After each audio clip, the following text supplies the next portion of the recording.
اضطراری حالت. یہ حالت اضطرار وہ حالت ہے کہ جس میں آپ کے لیے مردار کھانا جو ہے وہ بھی جائز ہو جاتا ہے. ٹھیک ہے، ماں سوائے اس چیز کے کہ جس کو نجس العین قرار دے دیا جائے، یہ کہہ دیا جائے کہ یہ کسی بھی صورت میں پاک نہیں ہے. جیسے شراب کے بارے میں حکم ہے کہ بیماری کی حالت میں بھی آپ شراب جو ہے وہ نہیں پی سکتے، اس کو بطور دوا بھی استعمال نہیں کر سکتے.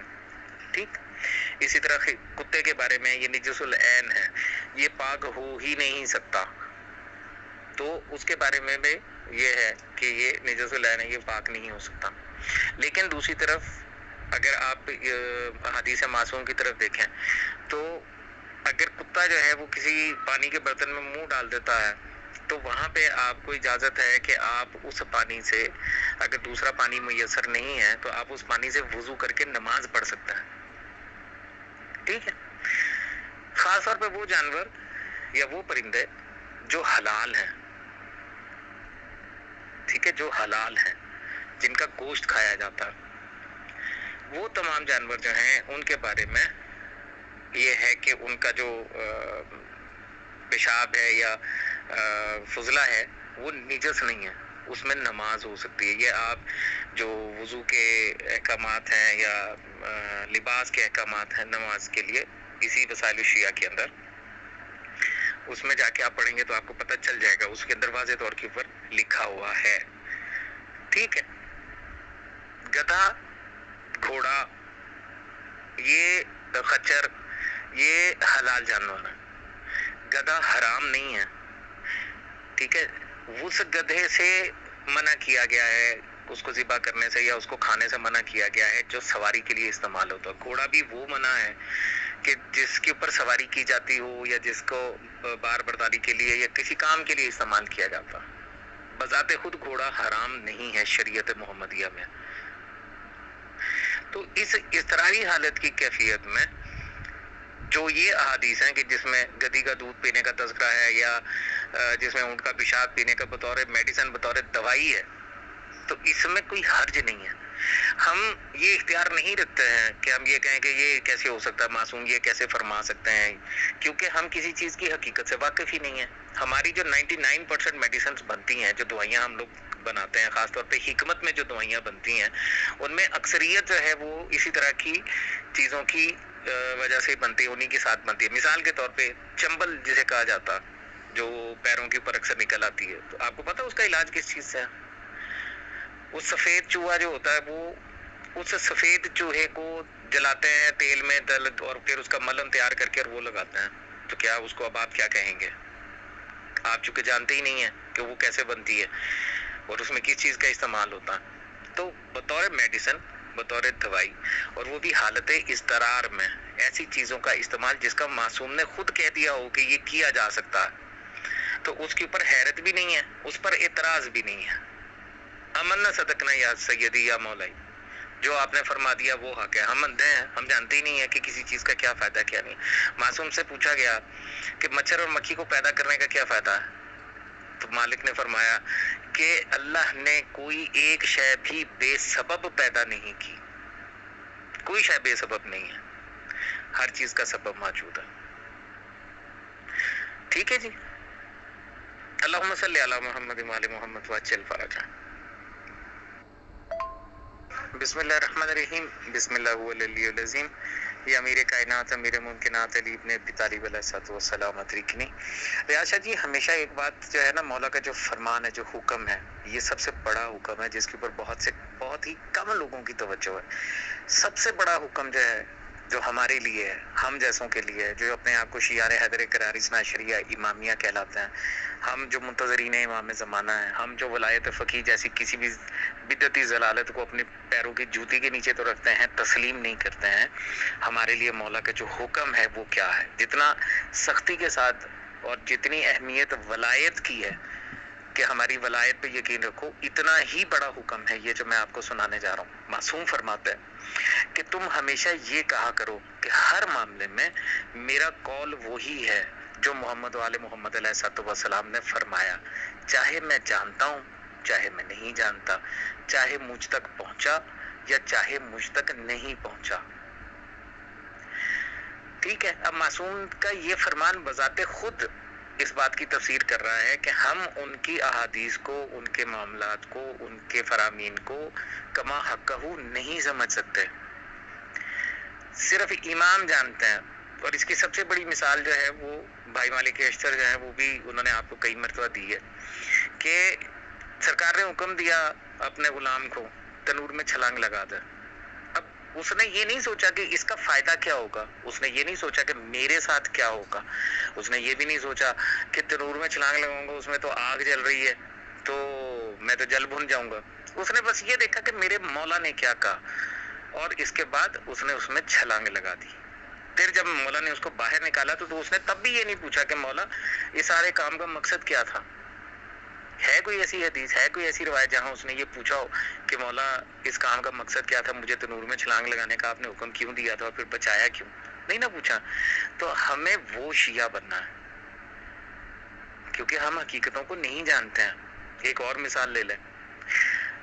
مولا امیر کائنات امیر ممکنات علی علیہ السلام ممبر کوفہ پہ تشریف فرما ہے، سامنے ابو ذر بیٹھے ہیں، حسنین شریفین کریمین تشریف لاتے ہیں. مولا امیر کائنات اپنی ذوالفقار نکالتے ہیں، نکال کے ابو ذر کو کہتے ہیں ابو ذر یہ تلوار پکڑو اور ان دونوں شہزادوں کے سر قلم کر دو. ابو ذر لرز گیا، اس نے کہا سرکار یہ کیسے ممکن ہو سکتا، میں مخدوم کائنات کو کیا جواب دوں گا، میں ان کو کیا منہ دکھاؤں گا. یعنی اس نے اپنے علم عرفان عقل کے مطابق اس نے عذر پیش کر دیا مولا کو. مولا نے کہا اچھا ٹھیک ہے تلوار مجھے واپس دے دے. واپس لے لی. اتنی دیر میں سلمان آیا. آپ نے کہا سلمان یہ تلوار پکڑو اور ان دونوں شہزادوں کے سر قلم کر دو. سلمان نے تلوار پکڑی اور ہوا میں بلند کی. اس سے پہلے کہ وہ چلاتا تو مولا میرے کائنات نے کہا رک جا. ابا ذر کی آنکھیں پھٹی ہوئی تھی، وہ دیکھ رہا تھا کہ سلمان کیا کرنے جا رہا. سرکار امیر کائنات مسکرائے اور سلمان سے پوچھا، ابا ذر کو سنانے کے لیے پوچھا، سلمان تو نے سوچا نہیں کہ نبی کے نواسے ہیں؟ تو نے سوچا نہیں کہ مخدوم کائنات کے لگتے جگر ہیں؟ تو نے سوچا نہیں کہ مخدوم کائنات کو کیا جواب دے گا؟ اس نے کہا سرکار یہ سوچنا میرا کام نہیں تھا، میں نے تو صرف یہ دیکھا کہ مجھے یہ حکم کون دے گا اور بس میرے لیے اس حکم کی تعمیل واجب ہے. تو یہ سب سے بڑا حکم ہے ہمارے لیے. اس بات کو ہمیشہ ذہن میں رکھنا، جو چیز ہماری عقل کے لوٹے میں نہیں آتی اس کا یہ کہہ کے انکار کر دینا کہ میں اس بات کو نہیں مانتا یا میں اس بات کو مولا کی طرف لوٹا دیتا ہوں یا میری سمجھ میں یہ بات نہیں آ رہی، تو یہ ہمیں نہیں کہنا ہے. ماں سوائے اس کے کہ جس میں معصوم کی شان میں گستاخی ہوتی ہو، ان میں مقصریت ہوتی ہو یا کوئی ایسی بات ہو کہ جس سے مولا کی شان میں کمی واقع ہوتی ہو، اس کے علاوہ جو ہمارے معاملات ہیں اس میں مولا نے جو حکم دیا ہے اس کے لیے ایک ہی لفظ سر تسلیم خم آمنا صدقنا یا سیدی یا مولائی. جی برادران عزیز، آپ نے میری گفتگو سن لی.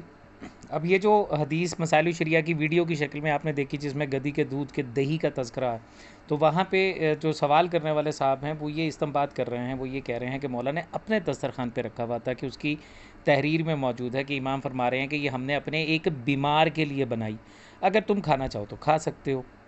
ٹھیک ہے، تو یعنی وہ مولا نے اپنے استعمال کے لیے نہیں رکھی بلکہ بطور علاج، بطور میڈیسن اپنے ایک بیمار کے لیے بنائی. میں دوبارہ آپ کو دکھاتا ہوں، وہ تحریر کو ذرا توجہ کے ساتھ دیکھیے گا.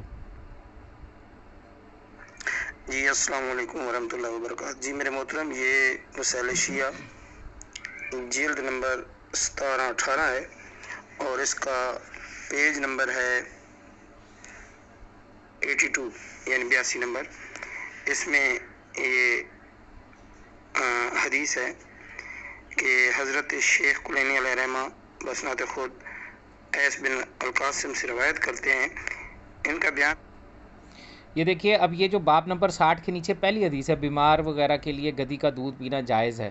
اس میں یہ دیکھیے یہاں پہ یہ اس جگہ پہ جہاں پہ آپ کو یہ وائٹ ڈاٹ نظر آ رہا ہے، جو ہم نے اپنے ایک بیمار کے لیے بنائی ہے. مولا نے اپنے استعمال کے لیے نہیں بنائی، بیمار کے لیے بنائی، بطور میڈیسن بنی. بطور میڈیسن بننے کا مطلب کہ مولا نے اس کو بطور علاج دیا، کسی کو دیا. ٹھیک ہے، تو مولا کی صرف حدیث کا پڑھ لینا کافی نہیں ہوتا، بلکہ اس کے ساتھ ساتھ ہمیں یہ بھی دیکھنا ہوتا ہے کہ مولا نے جو فرمایا ہے اس کا مقصد کیا ہے، مولا چاہتے کیا ہیں. ٹھیک ہے جی. امید کرتا ہوں کہ اس ویڈیو کے ساتھ آپ لوگوں کے ذہنوں میں اٹھنے والے بہت سے ایسے سوال ہیں کہ جو از خود انشاءاللہ تعالی حل ہو جائیں گے۔ مولا ہم سب کو مولا کی بات کو جاننے، اس کو سمجھنے اور اس پر عمل کرنے کی توفیق عطا فرمائیں۔ اللہم صلی علی محمد و آل محمد وعجل فرجہ۔